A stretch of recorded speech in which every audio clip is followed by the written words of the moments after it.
खबर शामिल करते हैं मंडी बहाउद्दीन से। डिप्टी कमिश्नर मेहताब वसीम अज़हर की हदायत पर डिप्टी डायरेक्टर ज़राअत तोसी मोहम्मद इकबाल ने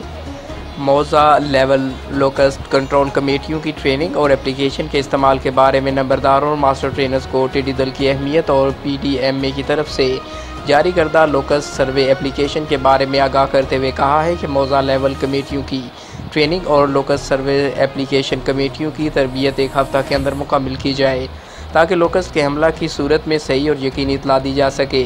additional deputy commissioner revenue Malak Zafar Leewan ने खिताब करते हुए कहा कि लोकस्ट फूड सिक्योरिटी के लिए संगीन खतरा है और इसके तदारक के लिए हम सबको अपनी अपनी कौमी ज़िम्मेदारी अदा करना होगी। असिस्टेंट कमिश्नर मंडी बहाउद्दीन मलक अब्बास ज़ुल्करनैन ने टिड्डी दल के हमला की सूरत में ज़िली इंतज़ामिया की तैयारियों के और इस सिलसिला में जारी भरपूर आगाही मुहिम के बारे में बताया। उन्होंने किसानों से अपील की कि वो इंतज़ामिया का साथ दें और टिड्डी दल के बारे में इत्तला ज़िली कंट्रोल रूम के नंबर 0546 650 390 पर दें या इस मकसद के लिए बनाए गए व्हाट्सएप ग्रुप को इस्तेमाल करें।